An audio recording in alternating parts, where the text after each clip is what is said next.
உலகத்துல மிக பழமையான ஒரு இடங்கள்னு நம்ம பார்த்தா ஈஜிப்ட்னு நம்ம சொல்லலாம். இந்த ஈஜிப்ட்ல வந்துட்டு இப்போ தமிழை வந்துட்டு கண்டுபிடிச்சிருக்காங்க. என்னடா சொல்ற, ஈஜிப்ட் எங்கேயோ இருக்குது, தமிழ்நாடு எங்கேயோ இருக்குது, ஈஜிப்ட்ல தமிழை கண்டுபிடிச்சிருக்காங்களா நீங்க கேட்டா, அவன் ஈஜிப்ட்ல வந்துட்டு தமிழி என்ற சொல்லக்கூடிய ஒரு எழுத்து வடிவம், அதாவது இன்னைக்கு இருக்கிற நம்ம தமிழுக்கு ஒரு முன்றிய ஒரு வடிவம் தான் இந்த தமிழின்னு சொல்லக்கூடிய இந்த எழுத்து வடிவம். இந்த எழுத்து வடிவம் வந்துட்டு ஈஜிப்ட்ல வேலி ஆஃப் த கிங்ஸ் என்ற ஒரு இடத்துல கண்டுபிடிக்கப்பட்டிருக்குது.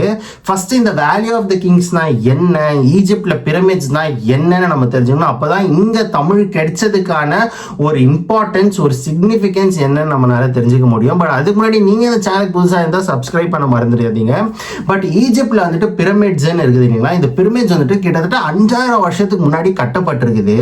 இது யாரால கட்டப்பட்டிருக்குன்னா, அந்த காலகட்டத்தில் இருந்த ஈஜிப்சிய மன்னர்களால கட்டப்பட்டிருக்குது. அப்போ இருந்த மக்களுக்கு பேர் வந்துட்டு, அந்த மன்னர்களுக்கு பேர் வந்துட்டு ஃபேரோஸ்ன்னு சொல்லுவாங்க. இந்த மாதிரி பல்வேறு விதமான ஃபேரோஸ் இருக்காங்க.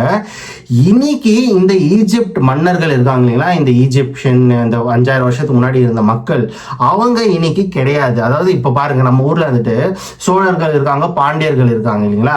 இப்ப அவங்க வரிசையில தான் நம்ம எல்லாம் வந்திருக்கோம். இப்ப நம்மலாம் வந்துட்டு இப்ப நம்ம சொந்த ஊர் வந்து மதுரைன்னு நம்ம சொன்னா, நம்ம வந்துட்டு ஒரு காலத்துல பாண்டிய அரசு கீழே இருந்திருப்போம்டா. ஆனா இந்த ஈஜிப்ட்ல இருக்கக்கூடிய மக்கள் வந்துட்டு யாருமே இந்த ஃபேரோஸ் என்ற லைனேஜ்ல பெருசா வரல. எதற்காகன்னு பார்த்தா, கிட்டத்தட்ட 2000 இருந்து 3000 வருஷத்துக்கு முன்னாடி வந்துட்டு வேற மாநிலத்தோட அரசர்கள் வந்துட்டு இந்த ஈஜிப்ட் வந்துட்டு அவங்க ஜெயிச்சுட்டு அதை ஒட்டுமொத்தமும் கண்ட்ரோல் எடுத்துக்கிறாங்க. அப்போ வந்துட்டு அந்த மக்களை வந்துட்டு, அவங்க ஊர் மக்களை வந்துட்டு இந்த நிலத்துக்கு கொண்டு வந்து உட்கார வச்சுட்டு அவங்க வந்துட்டு ஆட்சி பண்ண ஆரம்பிக்கிறாங்க. அதுக்கப்புறமா இங்க இருந்த மக்கள் வந்துட்டு ஸ்லோவா அப்படி கம்மியாயிடுறாங்க. அதுக்கப்புறமா எங்க போனாங்கன்னே தெரியல. இன்னைக்கு வந்துட்டு நாங்க தான் அந்த ஃபேரோஸ்ன்னு சொல்லிக்கக்கூடிய யாருமே கிடையாது. நாங்க தான் அந்த ஃபேரோஸோட லைனேஜ்ல வந்திருக்கோம், அவங்க தான் எங்களோட முன்னோர்கள்னு சொல்லிக்கக்கூடிய மாதிரி மக்கள் யாருமே இல்லை. அண்ட் இந்த ஈஜிப்டோட அந்த பிரமிட் இருக்கு பாருங்களா, அது யார் கட்டினாங்கன்னு இன்னைக்கு வரைக்கும் தெரியாது. இந்த ஈஜிப்டோட பிரமிட் எவ்வளவு பெருசுனா, கிட்டத்தட்ட நம்ம பெருவுடையார் கோயில் இருக்கு இல்லைங்களா, ராஜராஜ சோழர் கட்டின அந்த பெருவுடையார் கோயில் தஞ்சாவூர்ல, அதை விட 2 மடங்கு பெருசு. இப்போ அங்க வந்துட்டு இப்போ ரீசெண்டா ஒரு ஆர்கியாலஜிஸ்ட் வந்துட்டு அவங்க போய் ஒரு ரிசர்ச் பண்ணிக்கிட்டு இருக்காங்க. என்னெல்லாம் இருக்குதுப்பா, யாரெல்லாம் இருக்கிறாங்க, என்ன மீனிங் இதுக்கு, இதெல்லாம் அவங்க ரிசர்ச் பண்ணிக்கிட்டு இருக்கும்போது டக்குன்னு ஏதோ ஒரு எழுத்து வடிவத்தை பாக்குறாங்க. அவங்க வந்துட்டு இதை ரிசர்ச் பண்ணி பார்க்கும்போது அவங்களுக்கு வந்து தெரியுது இது வந்துட்டு தமிழின்னு. அண்ட் அது மட்டும் கிடையாது, அதுல என்ன இருக்குன்னு கூட அவங்களால படிக்க முடிஞ்சிருக்குது. அங்க என்ன கிடைக்கப்பட்டிருக்குன்னா, சிகை கொற்றான் வரக்கண்டன்னு எழுதி இருக்குது. அதாவது சிகை கொற்றான் வரக்கண்டனா, சிகை கொற்றான் நான் இங்க வந்திருக்கிறேன்னு யாரோ ஒருத்தர் அந்த 2000 வருஷத்துக்கு முன்னாடியோ 2500 வருஷத்துக்கு முன்னாடி அவங்க போயிருக்காங்க, அவங்க எழுதி வச்சிருக்காங்க. எதற்காக அவங்க எழுதி வச்சிருக்காங்கன்றதை நம்ம அடுத்து பார்ப்போம். பட் ஆனா எத்தனை இடத்துல எழுதி வச்சிருக்காங்கன்னா, கிட்டத்தட்ட 30 இடத்துக்கு அவங்க வந்துட்டு எழுதி வச்சிருக்காங்க. இந்த ரிசர்ச் வந்துட்டு யார் பண்ணாங்கன்னா, யூனிவர்சிட்டி ஆஃப் லுசேன் சுவிட்சர்லாந்துல இருக்குது. அண்ட் இன்னொருத்தர் வந்துட்டு பாரிஸ்ல இருக்கக்கூடிய ஒரு யூனிவர்சிட்டி. 2 ஃபாரின் ரிசர்ச் வந்து பண்ணக்கூடிய 2 பேர் தான் அவங்க ஈஜிப்ட்ல போயிட்டு அவங்க சாதாரணமா ரிசர்ச் பண்ணிக்கிட்டு இருக்காங்க. எதர்ச்சியா இது கிடைக்கப்பட்டிருக்குது. அவங்களுக்கு கிட்டத்தட்ட 50க்குமே மேலான ஒரு எழுத்து வடிவம் அவங்களுக்கு கிடைச்சிருக்குது. எங்கன்னா இந்த வேலி ஆஃப் த கிங்ஸ். இந்த வேலி ஆஃப் த கிங்ஸ் எங்க இருக்குன்னா, ஈஜிப்ட்ல லக்சர் என்ற ஒரு இடத்துல இருக்குது. இது வந்துட்டு இந்த பிரமிட்ஸ் கிட்ட இருந்து கிட்டத்தட்ட 100 கிலோமீட்டர் தள்ளி இருக்கக்கூடிய ஒரு இடம் தான். இந்த வேலி ஆஃப் த கிங்ஸோட சிக்னிஃபிகன்ஸ் என்னன்னா, இங்க தான் வந்துட்டு அவங்களோட மன்னர்கள், இந்த ஃபேரோஸ் நம்ம சொன்னோம் இல்லைங்களா, இந்த 5000 வருஷத்துக்கு முன்னாடி இருந்த மன்னர்கள், அவங்கள புதைக்கப்பட்ட இடங்கள் தான் இது எல்லாமே. அண்ட் ஒரு மன்னர்களுக்கும் ஒரு அறை கொடுத்துட்டு, அந்த அறை ஃபுல் தங்கங்கள் போட்டு, அந்த தங்கத்துக்கு நடுவில் வந்துட்டு இந்த சவப்பெட்டியை வச்சு, அதுவே ஒரு 3 லேயர் இருக்கும் சவப்பெட்டி, அதாவது மொத்தமே தங்கத்தில் பண்ணுது. அதுக்கப்புறமா உள்ள அவங்கள துணியில போட்டு சாத்தி அவங்க பெருசா டீகம்போஸ் கூட ஆக மாட்டாங்க, அந்த மாதிரி தான் அவங்க வச்சிருக்காங்க. இந்த வேலி ஆஃப் த கிங்ஸ் வந்துட்டு 5000 வருஷத்துக்கு முன்னாடியே இருக்குது இல்லைங்களா. அதுக்கு 2000 வருஷத்துக்கு அப்புறமா இந்த சிகை கொற்றான் என்ற ஒருத்தர் போயிருக்காரு. அந்த 2000 வருஷத்துக்கு அப்புறமா போனது இனிலேருந்து ஒரு 2000 2500 வருஷத்துக்கு முன்னாடி இருக்குது. ஸோ நீங்களே யோசிச்சு பாருங்க, எவ்வளவு பழமையான ஒரு இடத்துல சிகை கொற்றான்ன்ற ஒரு நபர் வந்துட்டு போயிருக்கு அப்படி. அண்ட் போனது மட்டுமே இல்லாம அவர் எழுதி வச்சிருக்காரு, சிகை கொற்றான் வரக்கண்டன். சரிரா சுஜித், இவர் எதுக்கு போனாரு, இவர் எதுக்கு இங்கிருந்து அவ்வளவு தூரம் போனோம்? 2000 வருஷத்துக்கு முன்னாடி நீங்களே யோசிச்சு பாருங்க, இந்த வீடியோ பாருங்க, இந்த கடலோட வீடியோ பாருங்க. இந்த கடலை இன்னைக்கு கிராஸ் பண்றது, இன்னைக்கு இருக்கிற ஷிப்ஸ்னாலே கிராஸ் பண்ண முடியாது. அவ்வளோ ஃபெரோஷியஸான ஒரு டீப் சி தான் இந்த இந்தியன் ஓஷன் ஆகட்டும், இந்த பே ஆஃப் பெங்கால், எல்லா பக்கமுமே நான் சொல்றேன்.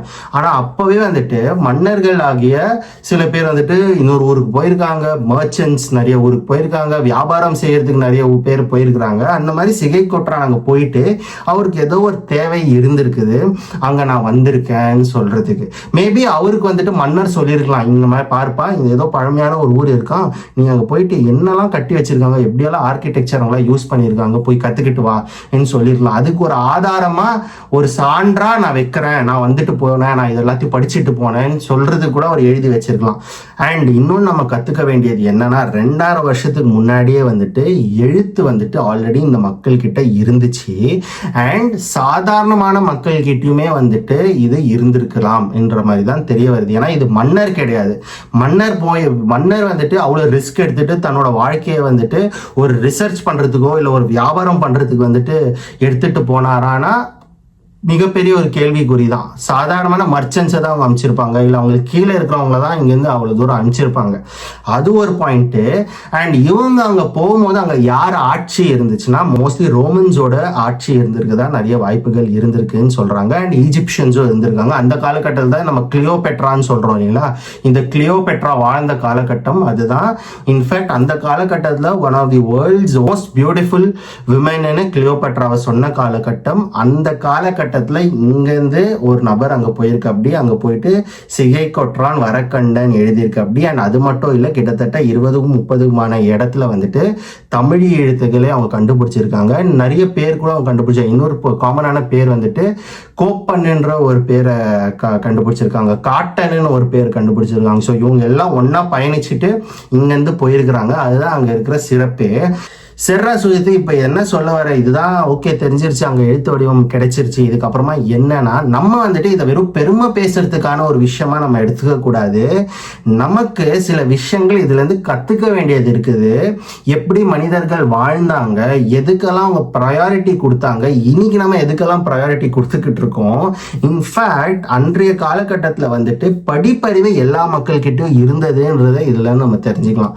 வெறும் மன்னர்கள் மட்டும்தான் படித்தாங்க, இல்லை வெறும் சில பேர் மட்டும்தான் படிக்க அலோடுன்றது கிடையவே கிடையாது. சாதாரணமான மக்கள் கூட அவங்க போகலாம். ஏன்னா அங்கே வந்துட்டு பெருசாக மன்னர்ன்ற மாதிரி நமக்கு எதுவுமே தெரிய வர்றது இல்லை.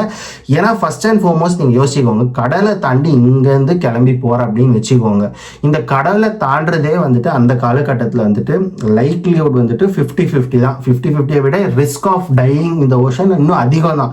ஸோ ஒரு மன்னர் வந்துட்டு ஒரு ரிசர்ச்சுக்கோ, இல்லை ஒரு ஏலக்காவை டிரான்ஸ்ஃபர் பண்ணுறதுக்கோ, இல்லை ஒரு பெப்பரை வந்துட்டு தொழில்நுட்பத்துக்கு டிரான்ஸ்ஃபர் பண்றதுக்கோ இல்லை ஒரு பிசினஸுக்காக வந்துட்டு இங்கிருந்து அங்க போறது வந்து ரொம்பவே கடினமான விஷயம். ஏன்னா ஒரு மன்னர் இல்லையா, அவங்க வந்துட்டு ஊரை பார்த்துக்க வேண்டியது, அவங்க வந்து கடல்ல வந்துட்டு தன் வாழ்க்கையை வந்துட்டு அர்ப்பணிச்சுட்டு இருக்க முடியாது. ஏன்னா எவ்வளவு நாள் அவங்க இங்கிருந்து ஈஜிப்டுக்கு போய் சேரத்துக்கு கிட்டத்தட்ட எனக்கு தெரிஞ்சு ஒரு 6 மாசம் ஆகுது அவங்களுக்கு ஆயிருக்கும். நடுவில் எங்கன்னா பிரேக் எடுத்துப்பாங்க. அன்றைய காலகட்டத்தில் கப்பல் வந்துட்டு சாதாரணமான கப்பலாக தான் இருந்திருக்கும். ஸோ கண்டிப்பாக இவங்க வந்துட்டு பெருசாக இந்த போன நபர்கள் வந்துட்டு ஒன்றும் பெரிய மன்னர்கள் எல்லாம் கிடையாது. அவங்க சாதாரணமான மோஸ்ட்லி பிஸ்னஸ்மேனாக இருந்திருக்க வாய்ப்புகள் இருக்குது. இல்லைன்னா அவங்க வந்துட்டு இந்த கட்டிடக்கலை இல்லை ரிசர்ச் இது எல்லாத்தையும் தெரிஞ்சுக்கிறதுக்கு மன்னரால் வச்சிருக்கக்கூடிய மக்களாக இருக்கும். அவங்களாம் போயிட்டு ஒரு இடத்துல என்னெல்லாம் நடந்துக்கிட்டு இருக்கு, உலகத்தில் எப்படியெல்லாம் டெவலப் ஆகிக்கிட்டு இருக்கு, நம்ம எப்படி இதெல்லாம் கற்றுக்கலாம். இன்னைக்கு வந்து நம்ம வந்துட்டு மற்ற நாட்டுக்கு போயிட்டு நம்ம மினிஸ்டர்ஸ் எல்லாம் போகிறாங்க இல்லையா, ஓகே இங்கே என்னெல்லாம் இருக்குது, இங்கே ரயில்வே சிஸ்டம் எப்படி இருக்குது, இது மாதிரி கற்றுக்கிறதுக்கு அனுப்பின மக்களாக இருக்க வாய்ப்புகள் இருக்குது. அண்ட் இன்னொரு இம்பார்ட்டண்டான விஷயம் என்னன்னா, இந்த மக்கள் யார், இந்த சிகை கொற்றான்ன்றது யாராக இருக்கக்கூடும்னு நிறைய ரிசர்ச்சர்ஸ் நம்ம ஊரில் சொல்கிறாங்கன்னா, இவங்க வந்துட்டு சேர அரசுக்கு கீழே வந்திருக்கக்கூடிய மக்களாக இருக்கும். அதாவது இன்றைய காலகட்டத்தில் இருக்கக்கூடிய கேரளா அண்ட் இந்த கொங்கு பகுதி, அப்புறமா இந்த மதுரைக்கு கொஞ்சம் லெஃப்ட் சைடில் இருக்கக்கூடிய பகுதி, இந்த பகுதியை ஆண்ட சேரர்கள் இருக்காங்களா, கரூரை கேபிட்டல் சிட்டியாக வச்சுக்கிட்டு இருந்தாங்க இவங்க. கரூர் தான் இந்த சேரர்களோட கேபிட்டல் சிட்டி. ஸோ அந்த காலகட்டத்தில் வந்துட்டு இன்னைக்கு பேசக்கூடிய நிறைய புது புது மொழிகள் உருவாயிருக்கு இல்லைங்களா, இந்த மொழியெல்லாம் அந்த காலகட்டத்தில் உருவாயில. அப்போ வந்துட்டு இந்த சேரர்களுக்கு வந்துட்டு வெறும் கரூர் தான் கேபிட்டல். அங்கே வந்துட்டு ஆல்ரெடி சிகை கொற்றானுக்கு சிமிலரான பேர்களும் வந்துட்டு அங்கே தோன்றும் போது நிறைய ரிசர்ச்சர்ஸுக்கு கிடைச்சிருக்குது. ஸோ என்ன சொல்கிறாங்கன்னா, இவங்க வந்து சேர அரசுக்கு கீழே இருந்தக்கூடிய ஒரு மக்கள் தான். மோஸ்ட்லி சேர மன்னர் தான் இவங்களை அனுப்பிச்சிருப்பாங்க 2000 வருஷத்துக்கு முன்னாடி. இந்த 2000 வருஷத்துக்கு முன்னாடி தான் சங்க இலக்கியம் வந்துட்டு எழுதப்பட்டது. சங்க இலக்கியத்தில் வந்துட்டு 3வது சங்கம், அதாவது கடை சங்கம்னு சொல்லுவாங்க. இந்த எண்டிங் பீரியட் ஆஃப் தி சங்கம், ஃபர்ஸ்ட் சங்கம், செகண்ட் சங்கம், தேர்ட் சங்கம். இந்த தேர்ட் சங்கமுக்கான காலம் தான் இந்த 2000 வருஷத்துக்கு முன்னாடி. அன்றைய காலகட்டத்தில் தான் இந்த மக்கள் போனதா இப்போ சொல்றாங்க. அண்ட் இதுல இம்பார்ட்டன்டான ஒரு விஷயம் என்னன்னா, தமிழர்கள் வந்துட்டு அந்த காலகட்டத்தில் வந்துட்டு வெல் அக்செப்டட் சிவிலைசேஷனா இருந்தாங்க, வெல் அக்செப்டட் பீப்புள், குளோபலா இருந்தாங்க. இன்னைக்கு எப்படி யூஎஸோட கரன்சி, இன்னைக்கு டாலர் வந்துட்டு எங்க போனாலுமே அதுக்கு ஒரு மதிப்பு இருக்குது, அந்த மாதிரி தான் அன்றைய காலகட்டத்தில் இந்த நிலத்தின் மக்கள் கிட்ட இருக்கக்கூடிய ஸ்பைசஸ், பெப்பர், கார்டமம், இது எல்லாத்துக்குமே ஒரு வேல்யூ இருந்துச்சு. இந்த வேல்யூனால அவங்கனால எல்லா இடத்தையுமே ஆக்சஸ் பண்ண முடிஞ்சிச்சு. அண்ட் நிறைய ரிசர்ச் இப்போ வந்து ஏமன்ல வந்துட்டு ஒரு ரிசர்ச்ல வந்து கண்டுபிடிச்சிருக்கு. இந்த மாதிரி தமிழர்கள் இங்கேருந்து போயிட்டு பெப்பர், கார்டமம் எல்லாம் கொடுத்துட்டு அங்கேருந்து சில தங்கங்கள், குதிரைகள், இது எல்லாத்தையுமே எடுத்துட்டு வந்ததா. ஏன்னா சவுத் இந்தியாவில் குதிரை கிடையாது இல்லைங்களா. அப்போ இங்க இருந்த மன்னர்கள் எப்படி குதிரையை ஓட்டினாங்க, அவங்க வந்து எங்கேருந்து குதிரை எடுத்துட்டு வந்திருக்கணும் இல்லைங்களா. அப்போ அந்த குதிரை எங்கேருந்து வந்துச்சுன்னா இந்த அரேபியன் கண்ட்ரீஸ்லேருந்து வந்துச்சு. எதற்காக அங்கேருந்து கொடுத்தாங்க, ஈஜிப்ட்லேருந்து எதற்காக கொடுத்தாங்கன்னா, நம்ம கிட்ட வந்துட்டு பெப்பர், காடமம், பட்டை, இது எல்லாமே, ஸ்டார் அனீஸ், இது எல்லாமே இருந்துச்சு இல்லைங்களா. இது எல்லாத்துக்குமே வந்துட்டு வெளிநாட்டில் வேற லெவலுக்கான ஒரு மார்க்கெட் இருந்துச்சு. இந்த மார்க்கெட்னால தான் நம்மளால எல்லா இடத்துலையும் ஆக்சஸ் பண்ண முடியுது. நமக்கு ரோமன்ஸோட நமக்கு தொடர்பு இருந்திருக்குது, ரோமன்ஸ் நம்ம கூட தொடர்பு இருந்திருக்குது. அவ்வளோ ஒரு ஸ்ட்ராங் சிவிலைசேஷனாக இருந்த காலகட்டம் அது. அதுக்கப்புறமா ஒரு 500 வருஷத்துக்கு முன்னாடி இது எல்லாமே மாறிடுச்சு. ஒரு 500-600 வருஷத்துக்கு முன்னாடி இது எல்லாமே மாறிடுச்சு. இதோட நான் இந்த வீடியோ முடிச்சுக்கிறேன். இன்னொரு வீடியோ பார்ப்போம். டாடா, பாய். உங்களுக்கு எதனா டவுட்ஸ் இருந்தால் கமெண்ட் செக்ஷன்ல சொல்லுங்க. அண்ட் இதே மாதிரி அடுத்த வீடியோ வந்துட்டு வரலாறு சிறப்புமிக்க சில வீடியோஸோட நான் வரேன். டாடா, பாய்.